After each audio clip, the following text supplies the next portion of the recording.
안녕하십니까, 책돌입니다. 오늘 소개해드릴 책은 간단한 습관이 끝까지 간다입니다. 저자는 호리에 다카후미, 출판사는 샘 앤 파커스입니다. 저자 소개를 간단하게 하겠습니다. 호리에 다카후미, 1972년 후쿠오카에서 태어났다. 일본 IT 업계의 풍나로 이름을 떨쳤다. SNS 미디어 컨설팅 주식회사를 창업하고 라이브도어 대표이사 겸 CEO를 역임했다. 로켓 개발업체 인터스텔라 테크놀로지를 설립해 민간 기업으로는 일본 최초로 우주에 로켓을 쏘아 올리는 데 성공했다. 그럼 바로 본문을 보도록 하겠습니다. 나는 지금 49세이다. 이제 곧 40대가 끝난다. 마흔을 불혹이라고 하는데 불혹이란 말 그대로 미혹되지 않는 것이다. 장장 40년 세월을 몸소 겪으면 헤매거나 판단을 흐리는 일이 없어 어떤 일이 일어나든 초연하게 대처할 수 있는 경지에 이른다. 불혹을 문자 그대로 풀이하면 이런 의미가 아닐까. 그렇다면 나는 아직 불혹까지 한참 멀었다. 여전히 시행착오에 연속에 헤매는 것이 천지이다. 나는 불혹도 제대로 배우지 못한 채 바로 40대를 끝내고 50세가 된다. 인생 100세 시대니 하는 말이 난무하는데 그렇다면 딱 전환점에 이르렀다. 이 책은 잘난 척이 아니라 그런 인생의 전환점을 의식하며 썼다. 말하자면 인생의 전환점에서의 내 집대성이다. 나와 마찬가지로 갈팡질팡하며 시행착오를 반복할지도 모를 당신에게 선사하는 책이다. 당신은 나이와 상관없이 갈팡질팡하며 시행착오를 반복하고 있을 것이다. 그 시행착오는 아마도 세상을 떠나는 날까지 계속되겠지만 그러기에 즐길 만한 가치가 있다. 일도 노는 것도 전력을 다했던 나로 말하자면 인생의 깊이는 도통 알 수 없다. 바꿔 말하면 도통 알 수 없는 가능성으로 넘쳐 흐른다. 얼핏 시원하게 똑 떨어지는 듯하나 똑 떨어지지 않는, 어쩌면 그것이 인생이라는 것의 정체이다. 시행착오가 나를 살리고 당신을 살린다. 보람찬 인생이란 결국 그런 것이다. 과거 10년, 테크놀로지의 발전은 눈이 부셨다. 앞으로 디지털 사회는 더욱 가속화될 것이다. 10년 후의 세계 양상 또한 지금과는 확연히 달라질 것이다. 20년 후가 되면 윤곽을 가듬는 것조차 불가능하지 않을까. 당신의 인생도 이 세계도 예측 불허이다. 그렇다면 나나 당신에게 필요한 것은 장대한 비전 같은 게 아니다. 그런 비전은 지금부터 맞이할 현실을 감당할 수 없다. 당신이 해야 될 일은 간단하다. 눈앞의 하루하루를 묵묵히 처리하고 즐기는 것. 눈앞의 단기 목표를 하나하나 처리해 나가는 것이다. 장기 목표는 필요 없다. 그런 건 단순히 자유를 속박할 뿐이다. 실제로 해야 될 일은 지금 이 순간 안에 있다. 나는 근성이니 열정이니 하는 말이 싫다. 지치기 때문이다. 지치는 것에 반해 돌아오는 것은 턱없이 적다. 그런 추상적인 것들을 추구해봐야 누구도 행복해지지 않는다. 당신이나 나에게 필요한 것은 정신이니 근성이니 하는 것들이 아니라 사고와 이성, 그리고 행동뿐이다. 단, 사고와 이성, 그리고 행동은 지속적이고 영속적이어야 한다. 시행착오는 죽는 날까지 계속되기 때문이다. 당신의 가능성을 높여 능력을 최대화하려면 일단 행동이 따라야 한다. 구구절절 말할 필요 없이 행동은 당신 스스로 일으키는 것 외에는 방법이 없다. 하지만 그러한 진리를 머리로는 이해하면서 언제까지고 행동에 옮기지 못하는 사람이 많이 있다. 나는 그런 사람들을 지켜보며 깨달은 바가 있다. 많은 사람이 행동을 정신론으로 받아들인다는 점이다. 결국 행동을 일으키지 못하는 것은 근성이 부족하기 때문이라고 해석한다. 그리고 급기야 나는 근성이 없어서 안 돼. 이렇게 멋대로 자기를 부정하게 이른다. 하지만 그것은 오해이다. 행동에 의지나 열정은 필요 없다. 의지나 열정에 의존한 행위는 오래가지 않는다. 지치기 때문이다. 행동은 습관적이어야 한다. 지속적, 연속적, 영속적인 습관 말이다. 습관이기 때문에 거기에는 당연히 노하우가 있다. 나는 지금부터 그 노하우에 관해 이야기하려고 한다. 행동을 일으켜 끝까지 해내기 위한 노하우이다. 물론 사람에게는 저마다 적성이나 개성이 있다. 성별 차이가 있는가 하면 나이 차이도 있고 처한 환경도 저마다 제각각이다. 따라서 지금부터 소개하는 나의 습관 노하우가 당신에게 딱 맞아 떨어지는 일은 있을 수 없다. 있을 수 없는 대신 충분한 힌트가 될 것이다.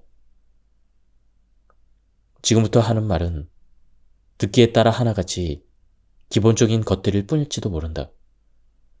하지만 그런 만큼 결코 쉽게 흔들리지 않는 원칙에 가까운 것들이다. 그것들을 당신에 맞게 변형하여 알맞게 활용해 주기를 바란다. 요컨대 오늘의 일은 나의 커리어를 극단적으로 압축해서 말해본다면 프로그래밍과의 만남이 전부이다. 프로그래밍을 만나지 않았더라면 또 다른 나름의 커리어를 쌓았겠지만 적어도 지금의 성공은 프로그래밍을 만난 덕이라 해도 과언이 아니다.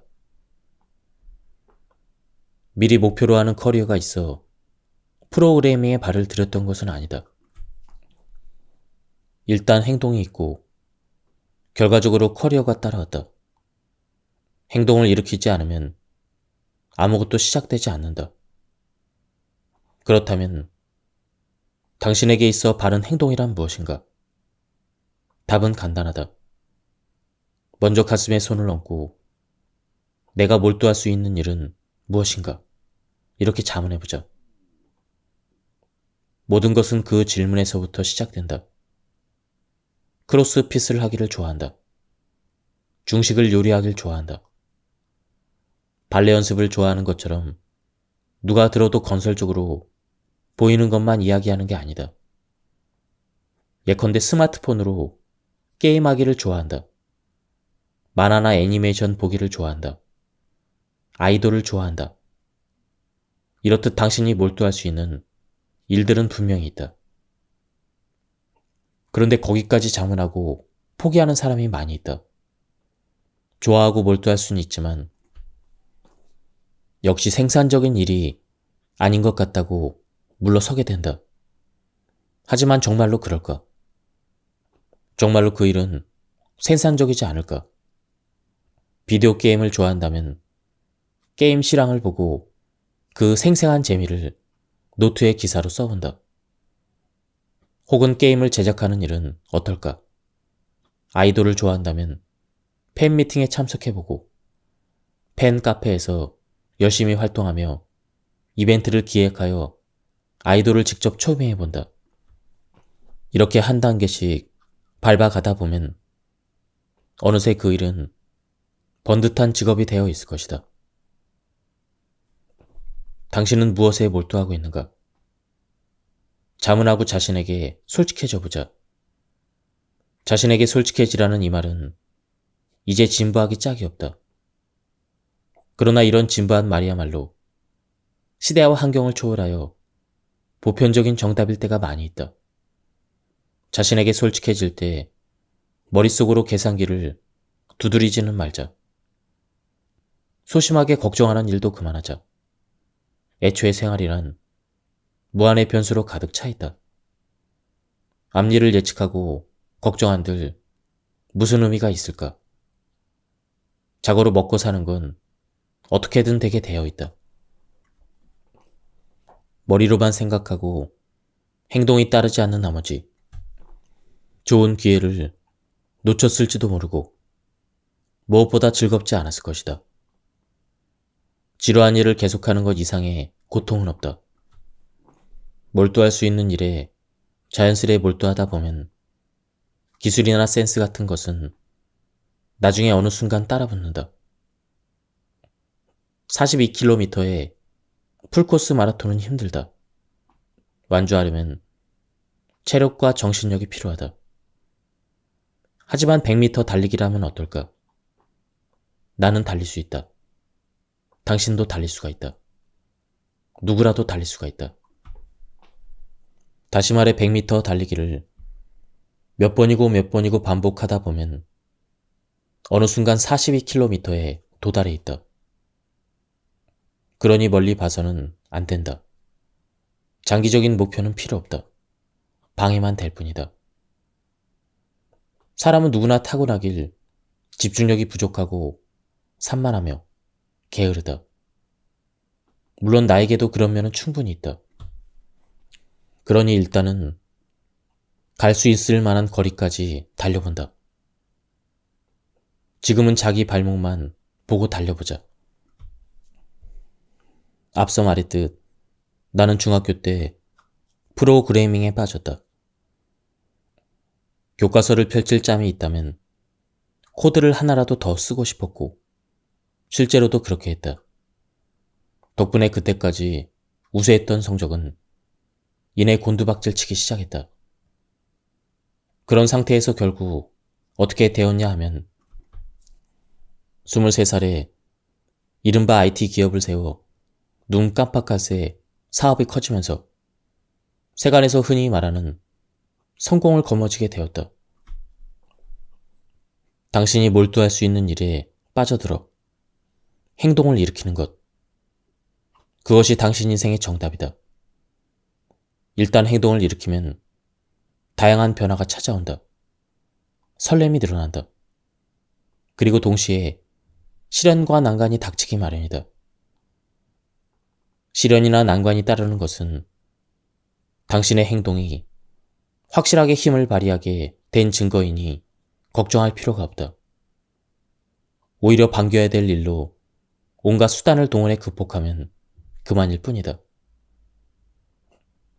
시련과 난관을 극복하는 데 필요한 핵심은 합리적인 사고이다. 합리적 사고 역시 별 다른 게 아니다. 한 발 앞을 생각하고 행동하는 것이다. 딱딱하게 표현한다면 단기 목표의 명확한 설정이다. 당신은 그 습관을 들여야 한다. 어려울 것은 없다.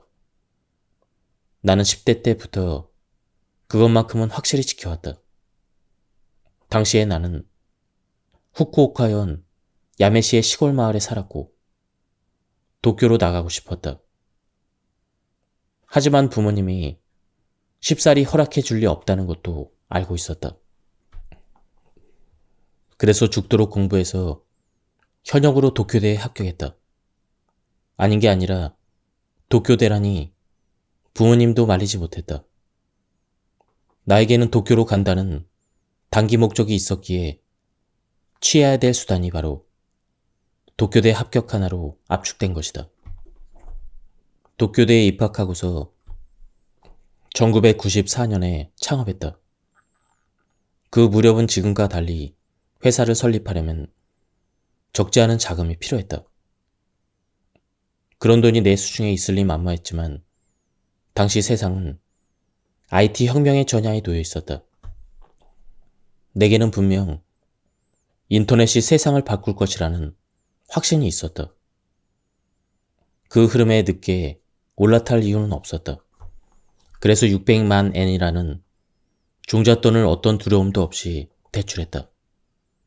이때 대출금은 대개 결코 리스크가 아니었다. 오히려 당장 종잣돈이 없어서 기회를 놓치고 더 큰 부를 일구지 못할 것이라 생각하니 망설임 따위가 있을 리가 없었다. 장대한 비전은 필요 없다. 그런 것은 실전에서 무력하다. 무엇보다는 한 발 앞을 생각하는 습관이 중요하다. 이 더하기 네모는 무엇일까? 이 상태에서 최적의 네모를 찾아내는 것은 불가능하다. 2 더하기 네모는 5이다. 5라는 추구하는 결과가 눈앞에 명확히 보이면 상황이 달라진다. 지금 필요한 네모는 3이다. 무엇이 필요하고 무엇이 불필요한지 알 수 있다. 당신 역시 당신이 원하는 결론을 먼저 알아야 지금 무엇이 필요한지 알 수가 있다. 행동을 지속하는데 근성이나 기합은 필요 없다. 단순하게 눈앞에 일어난 일에 손을 대면 된다. 의심하고 주저하는 것은 시간 낭비이다. 그저 행동하면 된다. 내가 글을 쓸 때 종종 인용하는 스티브 잡스의 말이 있다. 점을 이어라. 스탠퍼드 대학 졸업식에 초청된 잡스는 축하 연설에서 이렇게 말했다. 미래를 예측하고 점들을 잇는 것은 불가능한 일이었습니다. 먼 훗날 과거를 돌아봤을 때 그 점들이 이어졌을 뿐이죠. 그러니까 지금 하는 일을 믿고 열매를 맺을 거라 믿고 행동하는 수밖에 없습니다. 잡스는 비즈니스에서 점을 난타하는 데 몰두했다. 셀 수 없을 만큼의 실패를 겪으며 고집스럽게 묵묵히 앞으로 나아갔다. 비즈니스 세계에서 최고의 영광과 성공을 거머쥔 위인이지만 난립한 점이 많은 것으로도 세계 톱 클래스의 인물이었다. 잡스는 자신이 찍은 무수한 점들을 어떤 한 맥락에 따라 쓱쓱 구슬로 꿰어 혁신적인 발상의 원천으로 삼았지만 점을 찍을 때 그 과정 하나하나마다 그것들이 이어지리라는 생각을 하지는 않았을 것이다. 그저 그 점을 찍는 순간에는 그 점에 몰두했을 것이다. 아이폰으로 돈을 벌자. 이런 생각은 전혀 없었을 것이라는 말이다. 나도 사업가의 감으로 알고 있다. 좋아하는 만큼 몰두해서 계속 찍었던 점이 뜻하지 않은 형태로 이어져서 비즈니스 기회를 깨어내는 그 순간은 견딜 수 없이 흥분된다. 당신도 계속해서 점을 찍기를 바란다. 계속해서 찍어야 한다.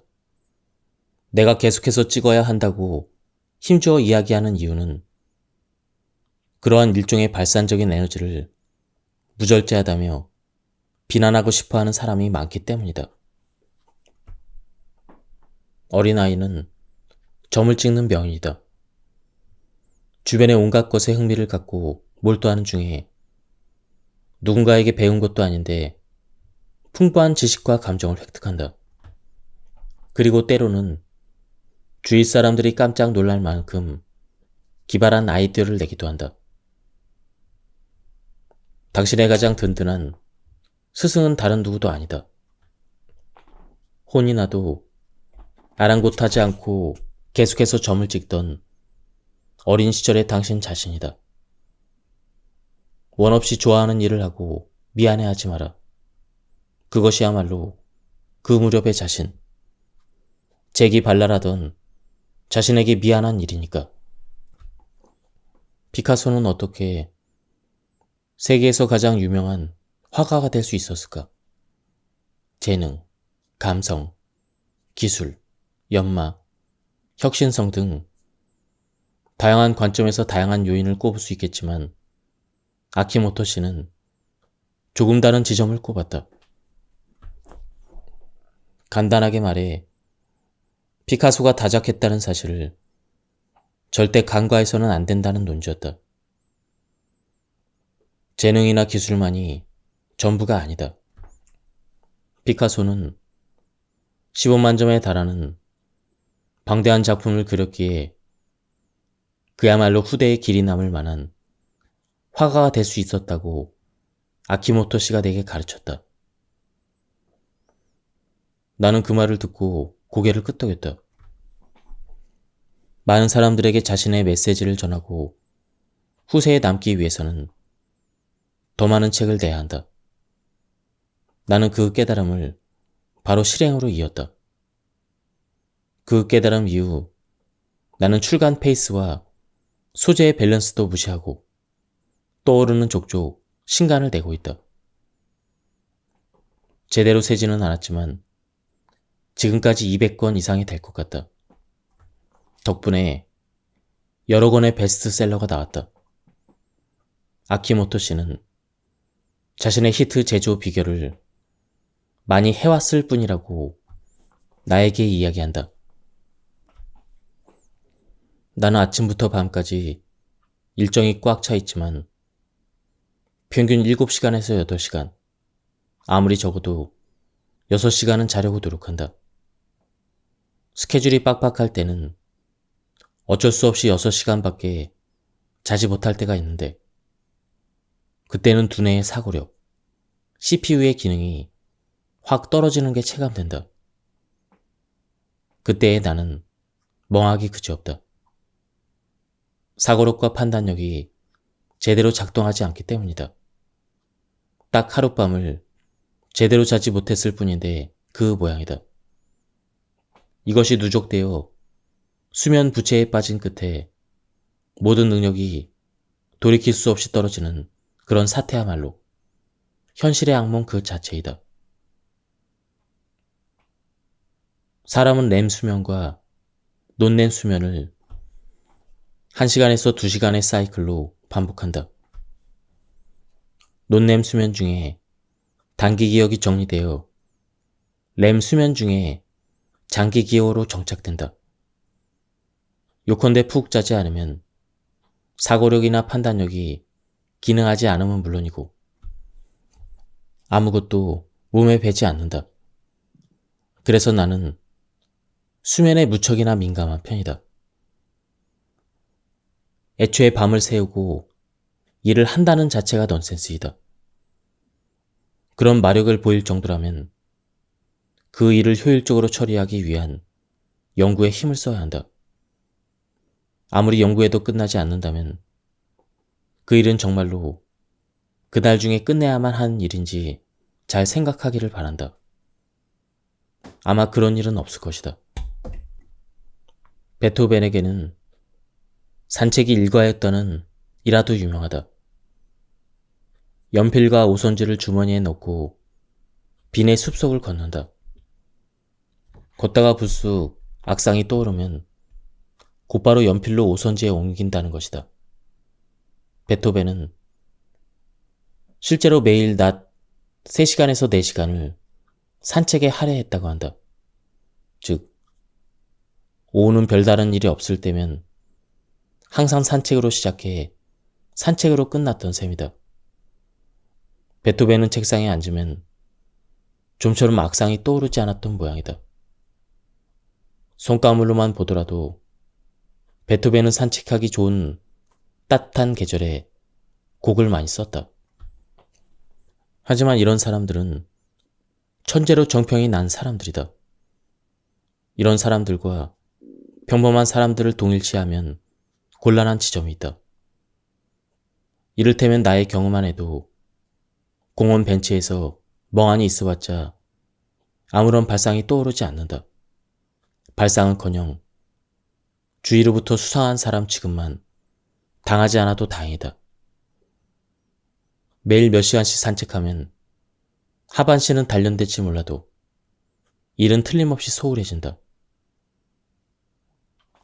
어느 날 갑자기 계시라도 받은 양 떠오른 아이디어.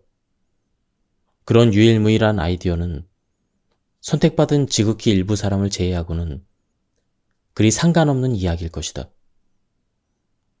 하지만 이 말만은 분명하게 할 수가 있다. 아이디어는 준비된 자의 마음에 내려앉는 법이다. 뉴턴이나 베토벤 같은 천재든 저자 같은 범인이든 그것만큼은 똑같다. 뉴턴도 베토벤도 머릿속을 들여다보면 항상 자신의 흥미거리와 관심거리로 꽉 차 있었을 것이다. 왜 물체는 떨어질까? 어떤 악상이 사람의 마음을 울릴까?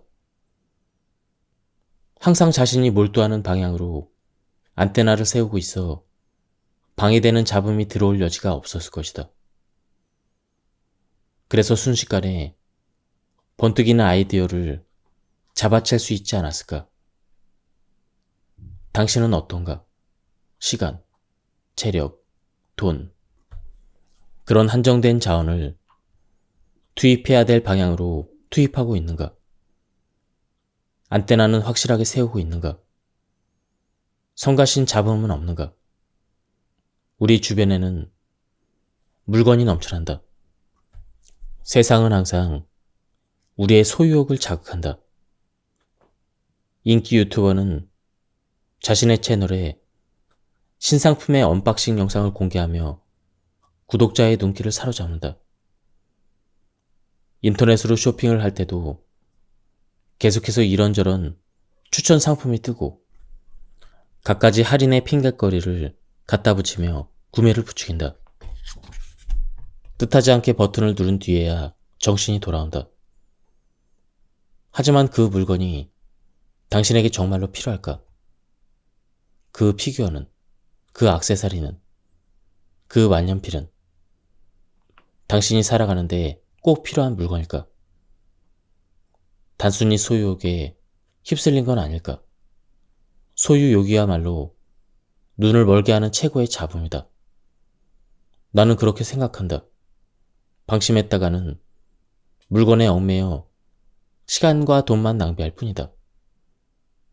당신의 옷장 안에는 벌써 몇 년째 한 번도 걸치지 않은 옷이 있지 않은가? 방구석에서 먼지를 뒤집어 쓴 잡화나 기념품도 있을 것이다. 만일 그렇다면 과감하게 버리자. 그거야말로 필요 없는 물건이다.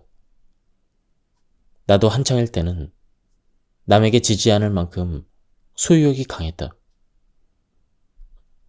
온갖 물건을 잔뜩 가지고 있었다. 그러다가 어느 순간 깨달았다. 소유욕은 사고의 밀도를 앗아간다. 저게 좋다. 이게 좋다고 하며 여기저기 눈길을 빼앗아가는 사이 중요한 정보로서의 접근이 부실해졌다. 그때부터 나는 계속해서 물건을 버리는 연습을 시작했다. 그 결과 지금 나의 소지품은 전부 합해도 슈트케이스 하나로 수습될 정도이다. 물건을 버리면 정보에 대한 감각이 높아진다. 자신에게 무엇이 중요한지가 한층 명료해진다. 당신도 이 감각을 꼭 맛보기를 바란다. 일이 잘 되는 사람은 모두 즐겁게 잘 논다. 적어도 내 주위를 보면 그렇다. 일부러 시간을 내어 바다, 산, 스키장에서 마음껏 몸을 움직인다. 밤거리로 나가 친구와 함께 먹고 마시고 노래를 한다. 그렇게 즐겁게 살아가니 일도 잘 된다. 일이 잘 되니 즐거운 게 아니냐고 생각할 수도 있을 것이다. 그런 생각은 반은 맞고 반은 틀렸다. 즐겁게 살아가니까 일이 잘 되는 것이다. 놀랍게도 여기에는 확실한 인과관계가 성립한다. 일에서 활용할 수 있는 아이디어가 다름 아니라 놀이를 통해 굴러 들어오기 때문이다. 당신에게 유용한 아이디어, 즉 유용한 성공 사례와 노하우를 포착하려면 정보를 습득하는 안테나를 높이 세우는 습관을 들여야 한다. 안테나를 높이 세우고 계속해서 인터넷과 책의 바다를 항해해야 한다. 항상 인터넷과 책을 가까이 하는 상태를 유지해야 한다. 다만 인터넷과 책을 볼 때는 어디까지나 당신의 사고라는 한정된 필터를 거칠 수밖에 없다. 무엇을 볼지, 어디를 읽을지 다가가기도 전에 무의식적으로 선별하는 과정이 적용된다. 물론 그것은 그것대로 좋다. 그것 또한 당신의 개성이다. 한편 신체적인 접근도 놓칠 수 없다. 사람과의 만남이다. 당신은 거기에서 생각지 못한 형태로 귀가 솔깃해질 정보나 아이디어를 손에 넣을 수도 있다. 사람과 만난다고 하여 많은 약속을 잡고 몸단장을 하고 명함을 교환하는 일 같은 건 하지 않아도 된다. 그런 딱딱한 상대를 만날 필요는 없다. 당신에게 아이디어를 가져다 주는 사람은 함께 즐겁게 먹고 마시고 이야기할 수 있는 사람이다. 그렇다면 속마음을 터놓는 상사나 동료 혹은 유년기를 함께 보낸 동네 친구들, 그도 아니라면 대학 시절의 동아리 멤버일까? 그렇지 않다. 솔직히 편한 건 사실이지만 그것뿐이다. 문제의 근본적인 돌파구는 되지 못한다. 당신과 다른 시선, 당신과 다른 비즈니스에 관해 이야기할 수 있는 상대와 함께 시간을 보내야 한다. 그렇게 잘 맞는 상대와 마음이 가는 대로 이야기를 하다 보면 어떤 계기로 번뜩이는 아이디어가 떠오른다. 생각지도 못한 아이디어가 굴러 들어온다. 다음은 시간 관리에 대한 부분입니다. 시간 대비 효과를 높이기 위한 포인트는 자투리 시간에 있다. 시간이 없다고 툴툴대는 사람은 이 자투리 시간에 대한 인식이 낮기 때문이다. 이동시간, 일정까지 공백기간, 약속 상대가 지각하고 있는 시간, 음식을 주문하고 음식이 나오기까지의 시간, 병원에서의 진료 대기 시간, 일정과 일정 사이에는 반드시 자투리 시간이 있다. 우리의 일상은 자투리 시간으로 가득하다. 5분, 10분, 하루에 조각난 그 시간들을 합치면 상당하다. 당신은 이런 빈 시간을 문자 그대로 텅 비워두고 아무것도 하지 않은 채 보내고 있지는 않은가? 핸드폰 게임을 하거나 습관처럼 인터넷 뉴스를 보거나 멍하니 있거나 하지 않은가? 그렇게 시간을 허비해 놓고는 정작 중요한 일을 할 시간이 모자라 일도 놀이도 가족과의 시간도 제대로 보내지 못하는 상황이야말로 코미디가 아닐까? 자투리 시간에 업무를 처리하는 습관을 들여보자. 그렇게 하려면 스마트폰이 필수이다. 스마트폰을 최대한 활용해야 한다. 요즘 업무는 대부분 스마트폰으로 처리할 수가 있다. 내가 자투리 시간을 효과적으로 활용하기 위해 유념하는 것은 두 가지다. 하나는 일을 가능한 한 잘게 쪼개두는 것이다. 만일 동시에 여러 개의 큰 일을 떠안고 있다면 어떻게 처리하는가? 중요도 높은 일부터 처리하는가? 아니면 기일이 닥친 일부터 정리하는가? 이를테면 큰 돈이 오간다거나 상대가 VIP라거나 당장 내일 발표해야 되는 강연의 자료를 만드는 것 중에서 어느 쪽을 먼저 처리해야 한다고 생각하는가? 나는 어느 쪽도 아니라고 생각한다. 나의 경우에는 우선순위를 매기지 않고 동시에 병행하여 처리할 것이다. 하나의 일을 하나의 덩어리로 다루는 것은 잘못이다. 대신 이 일 저 일 모두 잘게 쪼개서 취급한다. 잘게 쪼개면 자투리 시간 정도에 따라 그때그때 맞는 업무를 처리할 수가 있다. 모든 자투리 시간을 남김없이 이용할 수가 있다. 그런데 하나의 일에만 매달리면 다양성이 부족해지는 만큼 그런 융통성이 통하지 않게 될 여지가 커질 수밖에 없다. 나의 경우 책의 원고 체크는 정말 여유 시간이 없는 한 장별로 처리해야 한다. 출간 이벤트를 위한 선행 작업 등도 이런저런 고민을 하기 전에 바로 손댈 수 있는 눈앞의 일부터 그때그때 스태프에게 지시한다. 하나의 일을 단번에 정리하려고 하면 어차피 다른 일에 압박을 받는다. 압박받은 결과가 이제 마감 시간까지 시간이 없다라는 사태를 초래한다. 나는 여러 가지 일을 자잘하게 진행하기 때문에 마감이 촉박하여 허둥지둥 하는 일 자체가 아예 존재하지 않는다. 일에 있어서는 시간에 쫓기지 않으면서 능률을 최대화하는 것이 무엇보다 중요하다.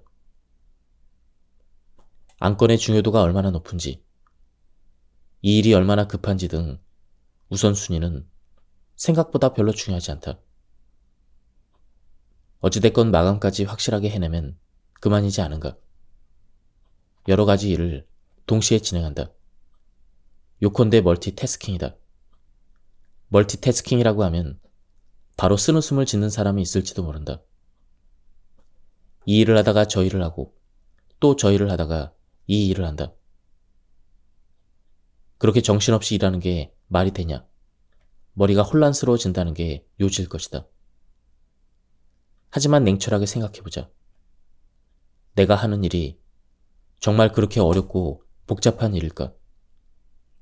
잠깐 흐름이 끊어지는 것만으로 머리가 혼란스러워질 만큼 창의적이거나 복잡하거나 어려운 일은 그렇게 많지 않다. 아티스트나 예술가라면 경우가 다를 수도 있겠지만 그 외에는 그럴 일이 없거나 있다 하더라도 무척 드물다. 일반적인 사무직의 일이란 노력을 하면 대부분 해낼 수 있도록 설정되어 있다. 그렇지 않으면 회사가 재구실을 하며 돌아갈 수 없지 않겠는가. 그래도 난이도가 높다고 느낀다면 그 원인은 분명 일 자체에 있는 게 아닐 것이다. 일 자체가 아니라 이를 둘러싼 상황을 극복하려고 고군분투하고 있을 가능성이 크다. 그렇다. 다시 돌아서 봐도 결국 시간이다. 당신은 그저 시간에 쫓기고 있을 뿐이다. 일을 잘게 쪼갠다. 그리고 그 업무를 하나씩 정리해간다. 지극히 단순하다. 이것이 멀티태스킹의 본질이다. 혼란스럽기는커녕 오히려 머릿속이 정리된다. 머릿속이 정리되면 집중력도 높아져 당신의 능력은 최대화된다. 남은 한 가지는 자투리 시간 전에 미리 그때 처리할 업무를 정해두는 것이다. 자투리 시간이 코앞에 닥쳤을 때 어떤 일을 처리할지 고르는 것은 잘못이다. 자투리 시간은 문자 그대로 자투리다. 어떤 일을 할까 망설이는 새에 지나가 버린다. 따라서 오늘 그 자투리 시간에는 이 일을 하자. 이렇게 미리 할 일을 정해두는 것이 핵심이다. 예컨대 나는 차로 이동하는 시간이 20분이라면 그때 차 안에서 원고를 확인해야지. 이렇게 사전에 정해둔다. 오후 첫 미팅과 그 다음 미팅 사이에 10분의 자투리 시간이 있다면 전날 받은 프로젝트 관련 내용을 확인하고 스태프에게 지시하는 식이다. 그러다가 미팅 중에 그 미팅이 예정보다 일찍 끝날 것 같으면 다시 머릿속에서 그 시간에 할 업무를 정해둔다. 또 세간의 주목을 받는 뉴스가 푸시 알림으로 스마트폰에 뜨면 다음 자투리 시간의 업무를 변경하여 그 뉴스에 관한 해설 동영상을 바로 유튜브에 업로드하기도 한다. 지금까지 이 책에 대한 리뷰를 모두 마쳤습니다. 이 책의 저자는 약간 독특한 사고방식을 소개해주고 있는데요. 장기적인 목표를 세워서 노력하기보다는 정말로 할 일은 바로 지금 이 순간에 있다고 말하고 있습니다. 저자는 단기 목표의 중요성에 대해서 계속 설명을 하고 있는데요. 단기 목표에 집중해서 순간순간에 최선을 다하다 보면 어느 사이에 성공의 문턱에 들어설 수 있다고 얘기하고 있습니다. 한번 책을 구해서 읽어보실 것을 추천드립니다. 여기서 리뷰를 마치도록 하겠습니다. 감사합니다. 안녕하십니까, 책돌이입니다. 오늘 소개해드릴 책은 간단한 습관이 끝까지 간다입니다. 저자는 호리에 다카후미, 출판사는 샘앤파커스입니다. 저자 소개를 간단하게 하겠습니다. 호리에 다카후미, 1972년 후쿠오카에서 태어났다. 일본 IT 업계의 풍나로 이름을 떨쳤다. SNS 미디어 컨설팅 주식회사를 창업하고 라이브도어 대표이사 겸 CEO를 역임했다. 로켓 개발업체 인터스텔라 테크놀로지를 설립해 민간 기업으로는 일본 최초로 우주에 로켓을 쏘아 올리는 데 성공했다. 그럼 바로 본문을 보도록 하겠습니다. 나는 지금 49세이다. 이제 곧 40대가 끝난다. 마흔을 불혹이라고 하는데 불혹이란 말 그대로 미혹되지 않는 것이다. 장장 40년 세월을 몸소 겪으면 헤매거나 판단을 흐리는 일이 없어 어떤 일이 일어나든 초연하게 대처할 수 있는 경지에 이른다. 불혹을 문자 그대로 풀이하면 이런 의미가 아닐까. 그렇다면 나는 아직 불혹까지 한참 멀었다. 여전히 시행착오에 연속에 헤매는 것이 천지이다. 나는 불혹도 제대로 배우지 못한 채 바로 40대를 끝내고 50세가 된다. 인생 100세의 시대니 하는 말이 난무하는데 그렇다면 딱 전환점에 이르렀다. 이 책은 잘난 척이 아니라 그런 인생의 전환점을 의식하며 썼다. 말하자면 인생의 전환점에서의 내 집대성이다. 나와 마찬가지로 갈팡질팡하며 시행착오를 반복할지도 모를 당신에게 선사하는 책이다. 당신은 나이와 상관없이 갈팡질팡하며 시행착오를 반복하고 있을 것이다. 그 시행착오는 아마도 세상을 떠나는 날까지 계속되겠지만 그러기에 즐길 만한 가치가 있다. 일도 노는 것도 전력을 다했던 나로 말하자면 인생의 깊이는 도통 알 수 없다. 바꿔 말하면 도통 알 수 없는 가능성으로 넘쳐 흐른다. 얼핏 시원하게 똑 떨어지는 듯하나 똑 떨어지지 않는 어쩌면 그것이 인생이라는 것의 정체이다. 시행착오가 나를 살리고 당신을 살린다. 보람찬 인생이란 결국 그런 것이다. 과거 10년 테크놀로지의 발전은 눈이 부셨다. 앞으로 디지털 사회는 더욱 가속화될 것이다. 10년 후의 세계 양상 또한 지금과는 확연히 달라질 것이다.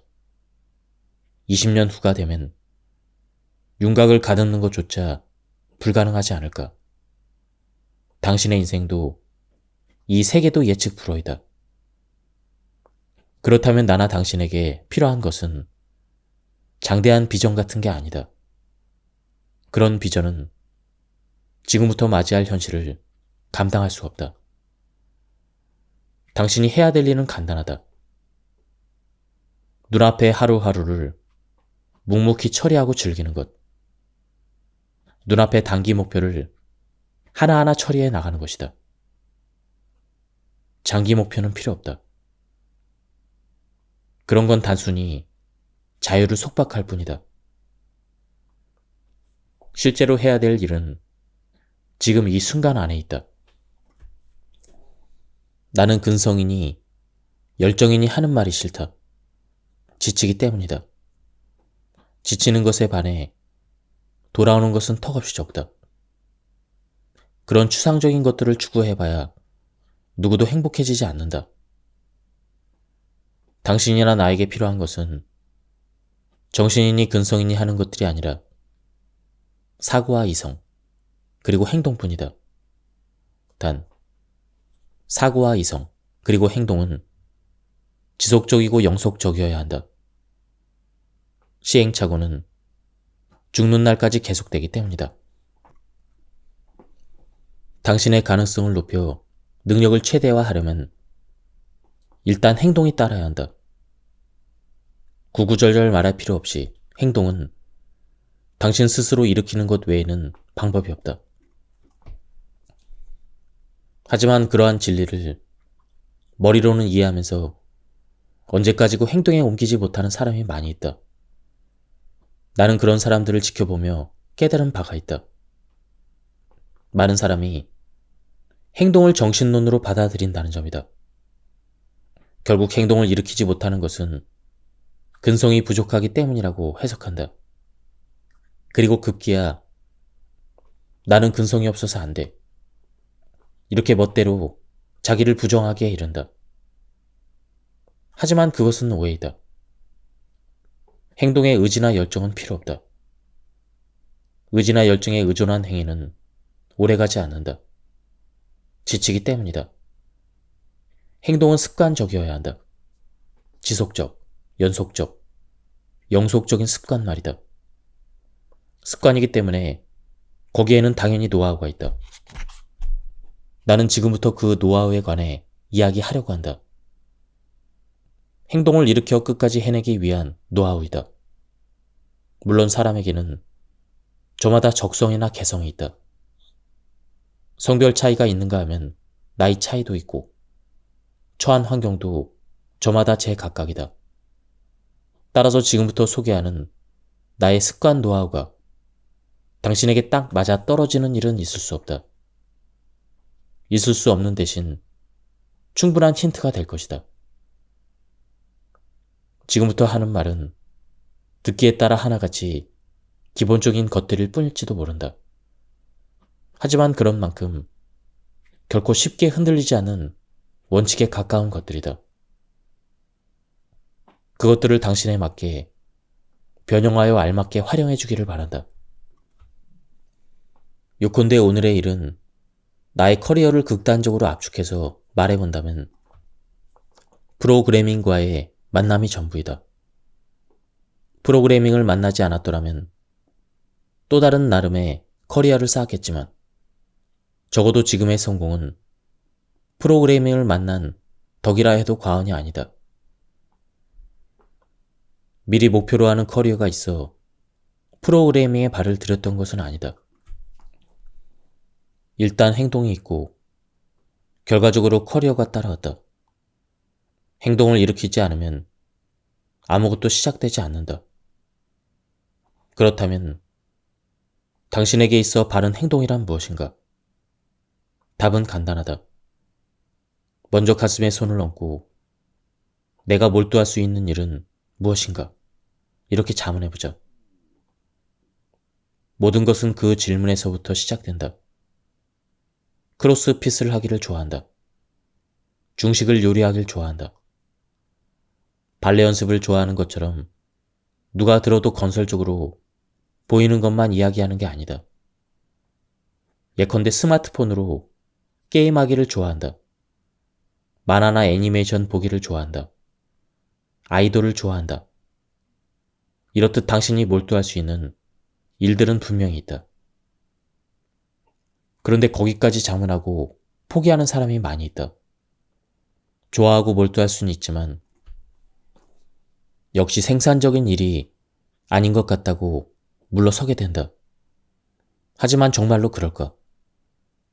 정말로 그 일은 생산적이지 않을까?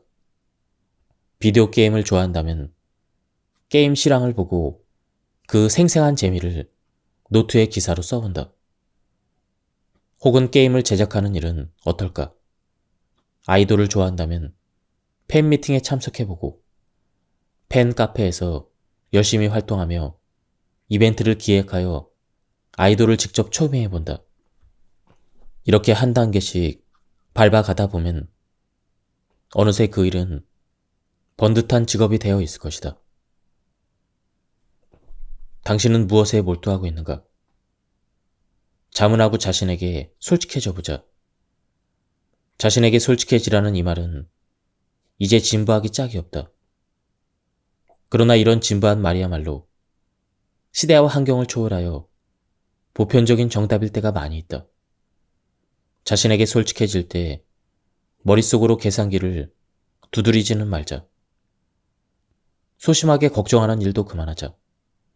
애초에 생활이란 무한의 변수로 가득 차 있다. 앞일을 예측하고 걱정한들 무슨 의미가 있을까? 자고로 먹고 사는 건 어떻게든 되게 되어 있다. 머리로만 생각하고 행동이 따르지 않는 나머지 좋은 기회를 놓쳤을지도 모르고 무엇보다 즐겁지 않았을 것이다. 지루한 일을 계속하는 것 이상의 고통은 없다. 몰두할 수 있는 일에 자연스레 몰두하다 보면 기술이나 센스 같은 것은 나중에 어느 순간 따라붙는다. 42km의 풀코스 마라톤은 힘들다. 완주하려면 체력과 정신력이 필요하다.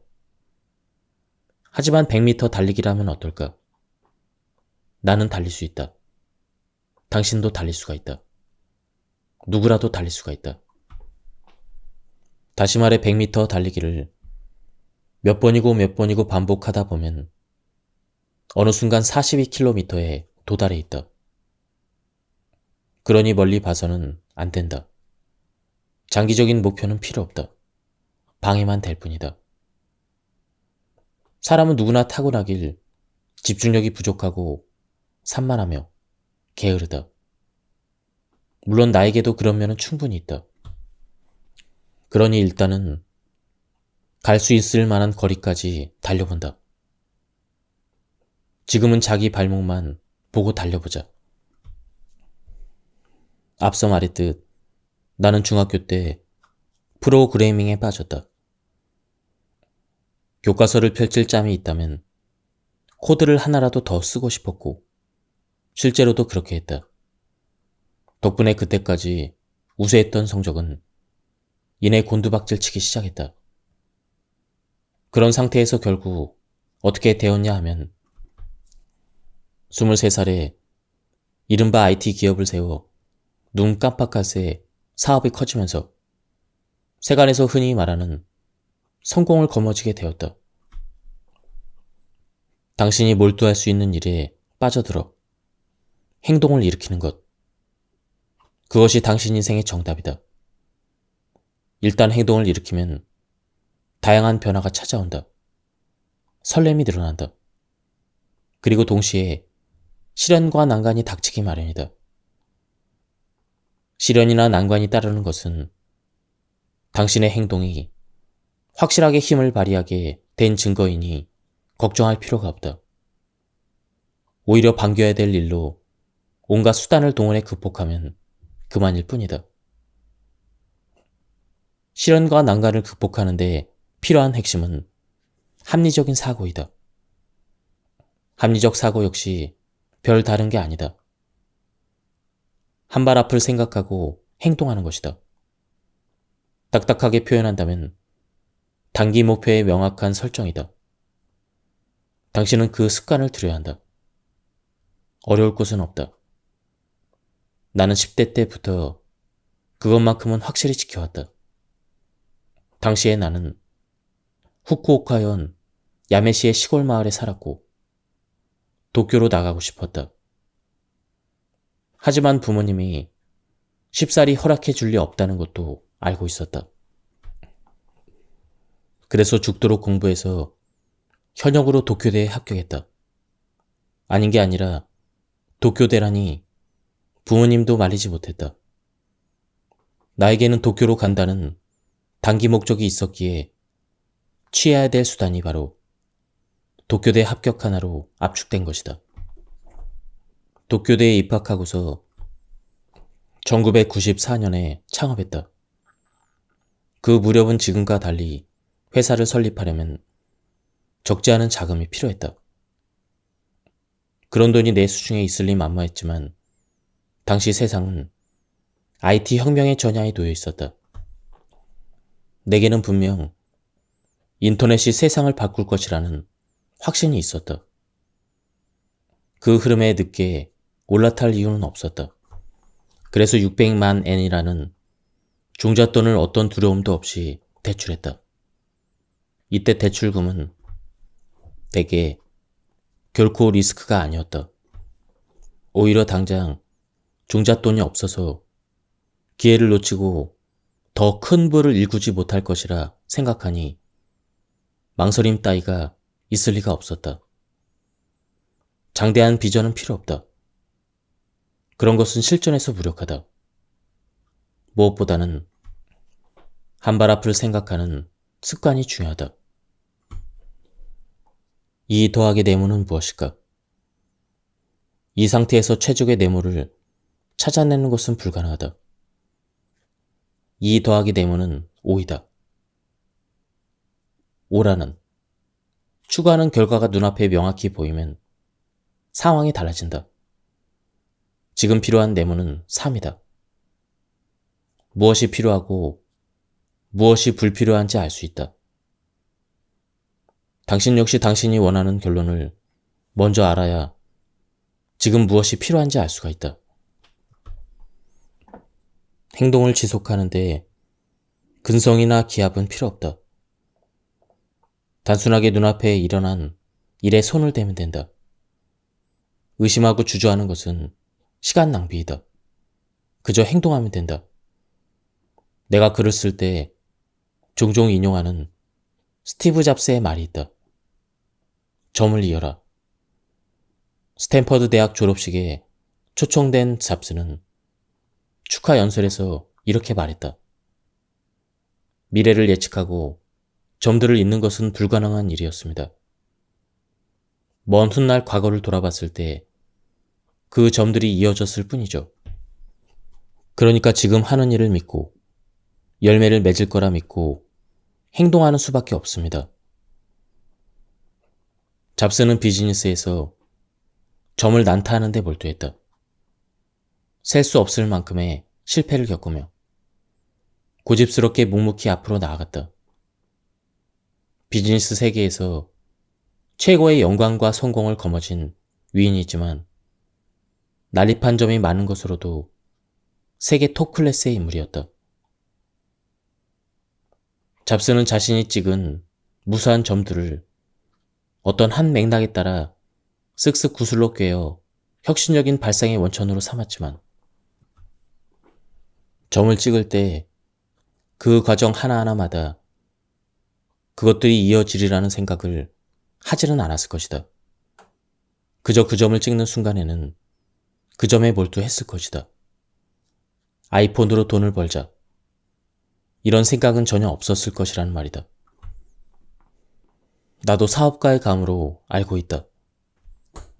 좋아하는 만큼 몰두해서 계속 찍었던 점이 뜻하지 않은 형태로 이어져서 비즈니스 기회를 깨어내는 그 순간은 견딜 수 없이 흥분된다.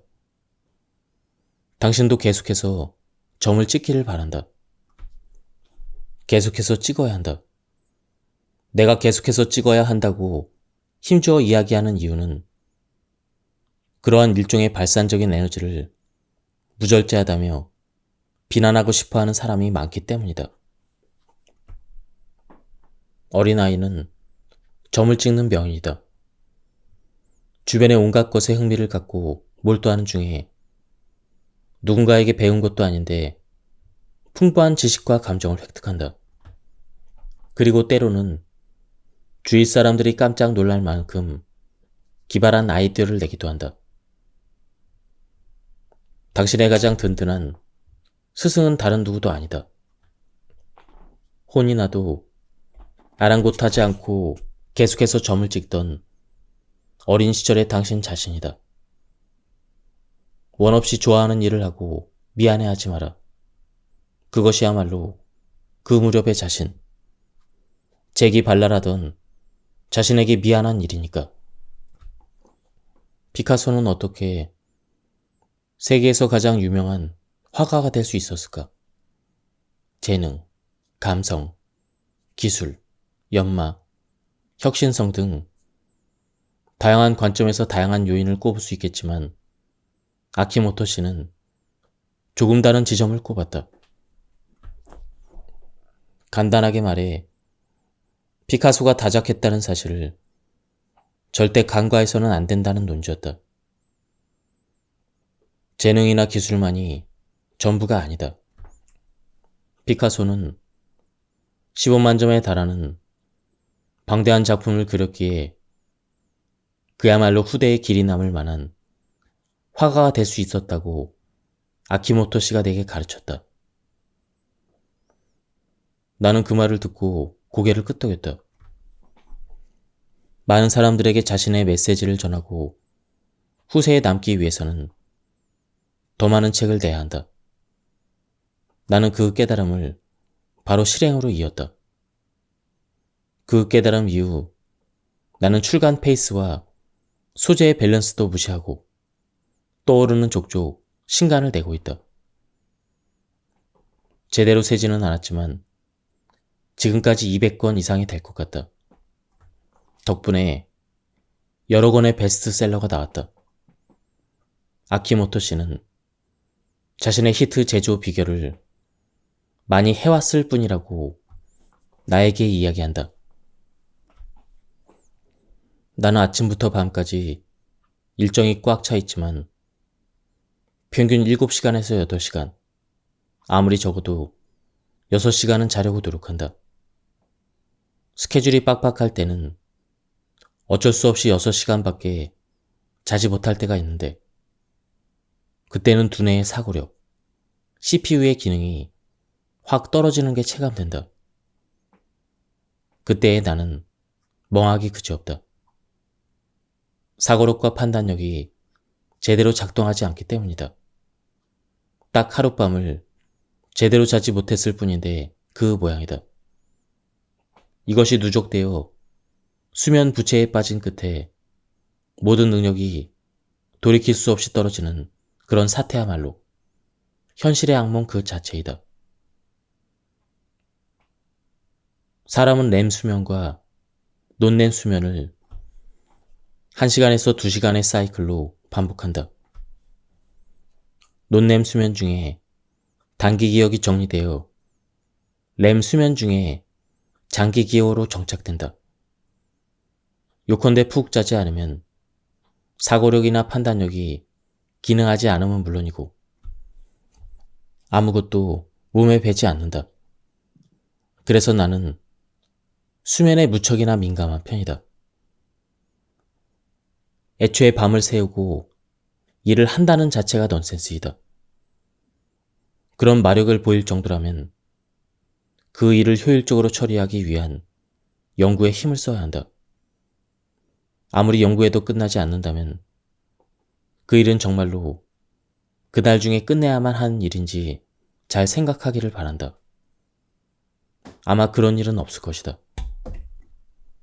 베토벤에게는 산책이 일과였다는 이라도 유명하다. 연필과 오선지를 주머니에 넣고 빈의 숲속을 걷는다. 걷다가 불쑥 악상이 떠오르면 곧바로 연필로 오선지에 옮긴다는 것이다. 베토벤은 실제로 매일 낮 3시간에서 4시간을 산책에 할애했다고 한다. 즉, 오후는 별다른 일이 없을 때면 항상 산책으로 시작해 산책으로 끝났던 셈이다. 베토벤은 책상에 앉으면 좀처럼 악상이 떠오르지 않았던 모양이다. 손가물로만 보더라도 베토벤은 산책하기 좋은 따뜻한 계절에 곡을 많이 썼다. 하지만 이런 사람들은 천재로 정평이 난 사람들이다. 이런 사람들과 평범한 사람들을 동일시하면 곤란한 지점이 있다. 이를테면 나의 경우만 해도 공원 벤치에서 멍하니 있어봤자 아무런 발상이 떠오르지 않는다. 발상은커녕 주위로부터 수상한 사람 취급만 당하지 않아도 다행이다.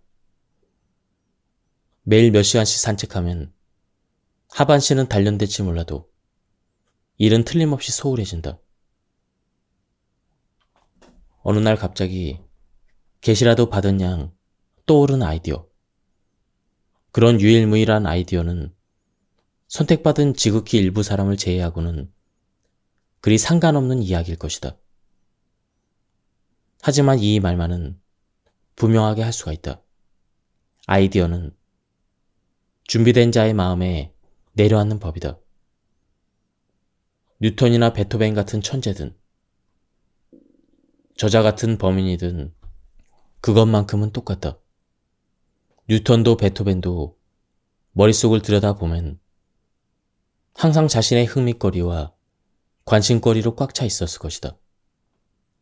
왜 물체는 떨어질까? 어떤 악상이 사람의 마음을 울릴까? 항상 자신이 몰두하는 방향으로 안테나를 세우고 있어 방해되는 잡음이 들어올 여지가 없었을 것이다.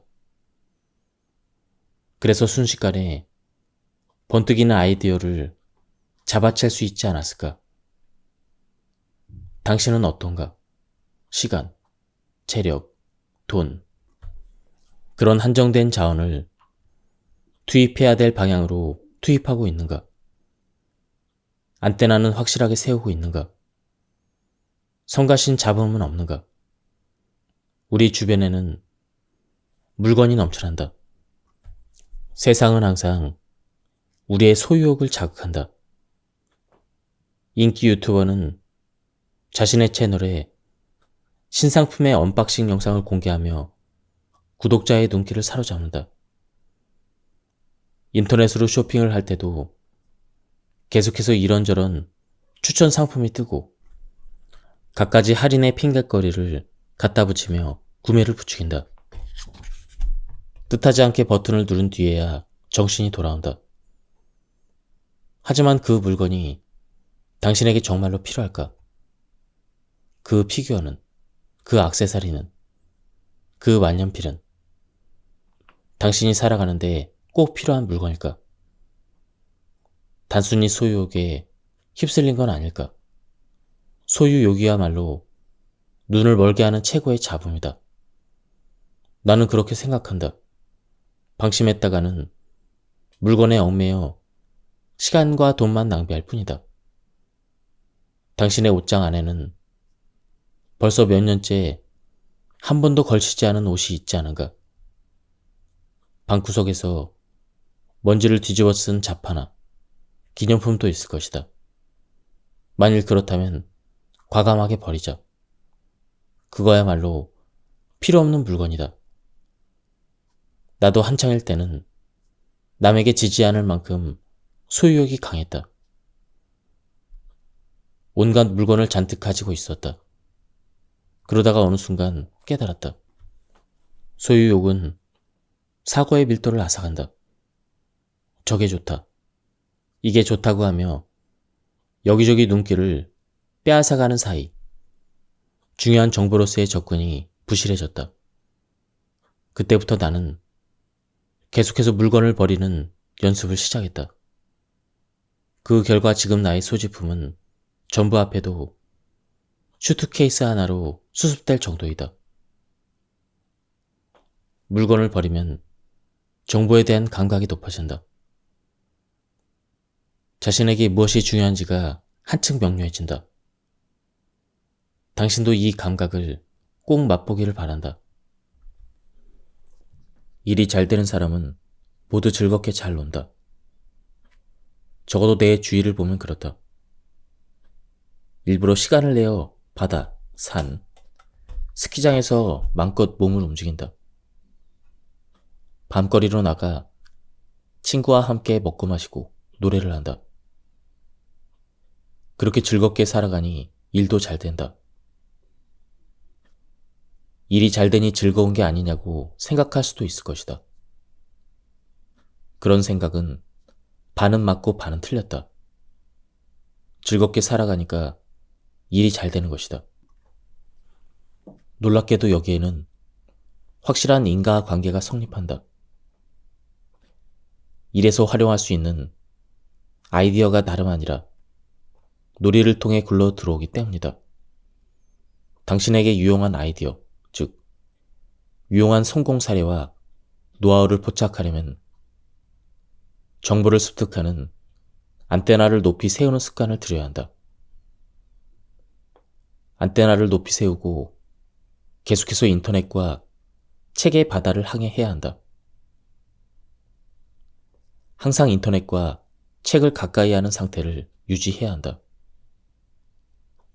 다만 인터넷과 책을 볼 때는 어디까지나 당신의 사고라는 한정된 필터를 거칠 수밖에 없다. 무엇을 볼지, 어디를 읽을지 다가가기도 전에 무의식적으로 선별하는 과정이 적용된다. 물론 그것은 그것대로 좋다. 그것 또한 당신의 개성이다. 한편 신체적인 접근도 놓칠 수 없다. 사람과의 만남이다. 당신은 거기에서 생각지 못한 형태로 귀가 솔깃해질 정보나 아이디어를 손에 넣을 수도 있다. 사람과 만난다고 하여 많은 약속을 잡고 몸단장을 하고 명함을 교환하는 일 같은 건 하지 않아도 된다. 그런 딱딱한 상대를 만날 필요는 없다. 당신에게 아이디어를 가져다 주는 사람은 함께 즐겁게 먹고 마시고 이야기할 수 있는 사람이다. 그렇다면 속마음을 터놓는 상사나 동료 혹은 유년기를 함께 보낸 동네 친구들, 그도 아니라면 대학 시절의 동아리 멤버일까? 그렇지 않다. 솔직히 편한 건 사실이지만 그것뿐이다.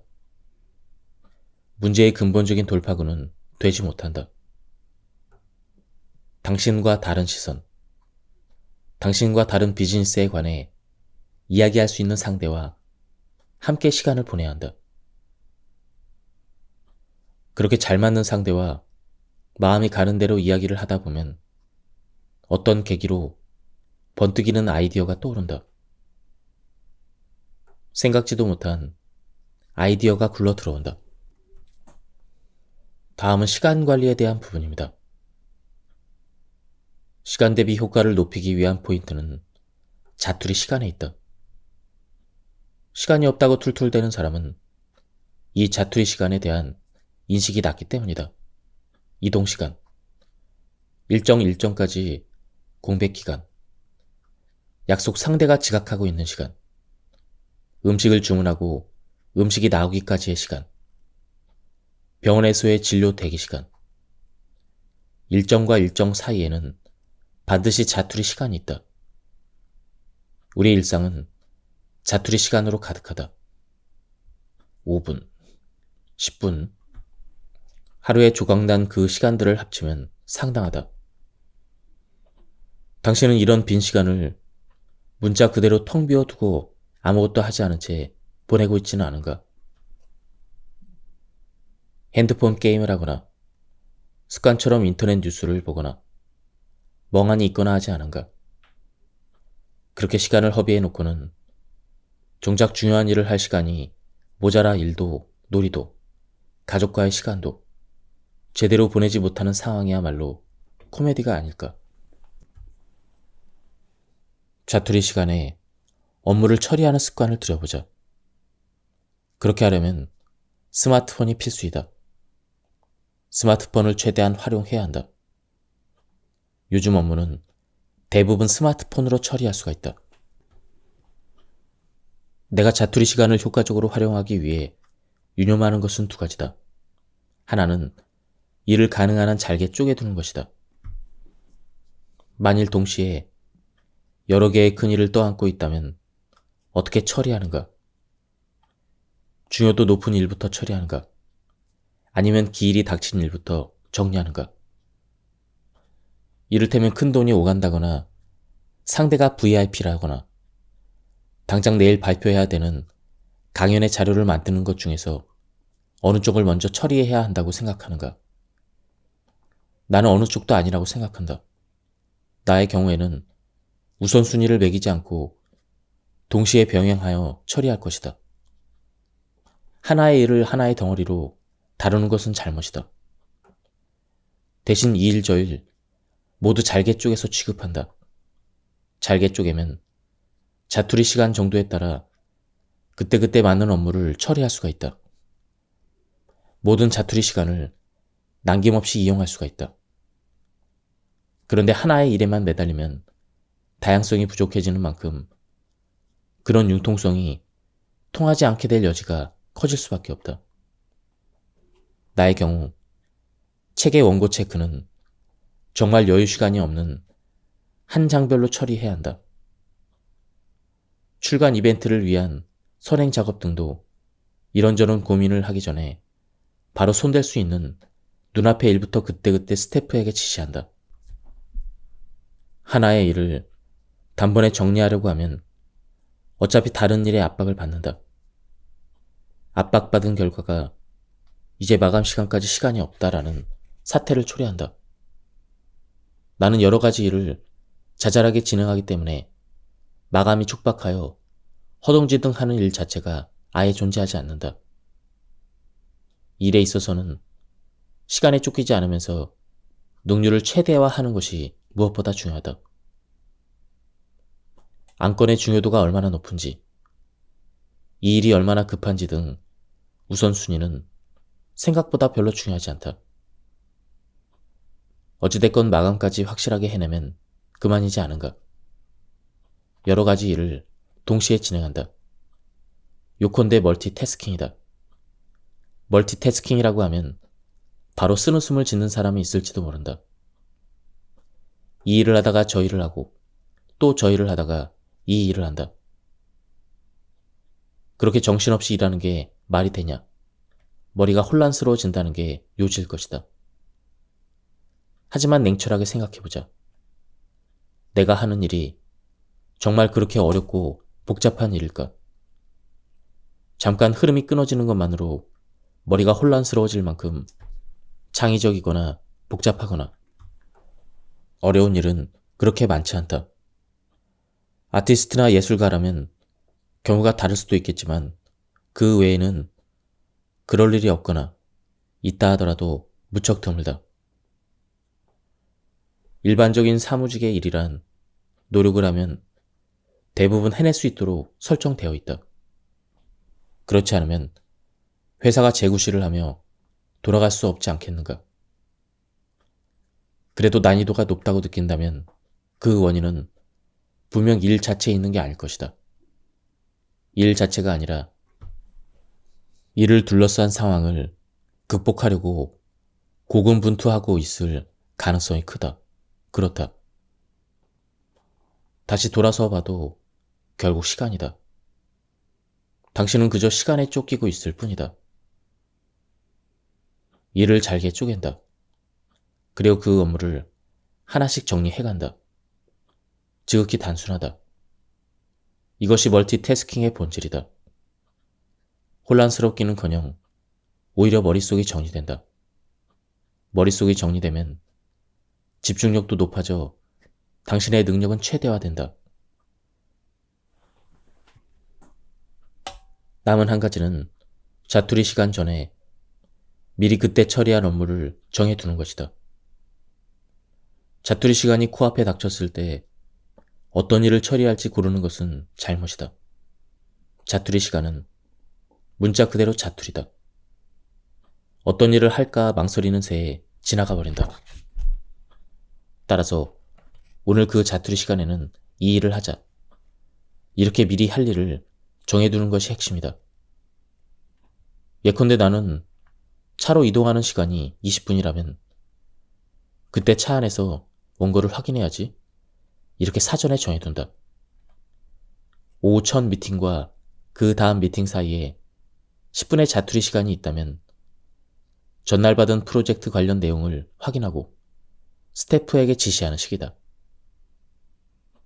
그러다가 미팅 중에 그 미팅이 예정보다 일찍 끝날 것 같으면 다시 머릿속에서 그 시간에 할 업무를 정해둔다. 또 세간의 주목을 받는 뉴스가 푸시 알림으로 스마트폰에 뜨면 다음 자투리 시간의 업무를 변경하여 그 뉴스에 관한 해설 동영상을 바로 유튜브에 업로드하기도 한다. 지금까지 이 책에 대한 리뷰를 모두 마쳤습니다.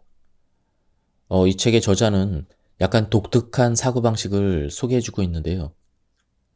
장기적인 목표를 세워서 노력하기보다는 정말로 할 일은 바로 지금 이 순간에 있다고 말하고 있습니다. 저자는 단기 목표의 중요성에 대해서 계속 설명을 하고 있는데요. 단기 목표에 집중해서 순간순간에 최선을 다하다 보면 어느 사이에 성공의 문턱에 들어설 수 있다고 얘기하고 있습니다. 한번 책을 구해서 읽어보실 것을 추천드립니다. 여기서 리뷰를 마치도록 하겠습니다. 감사합니다.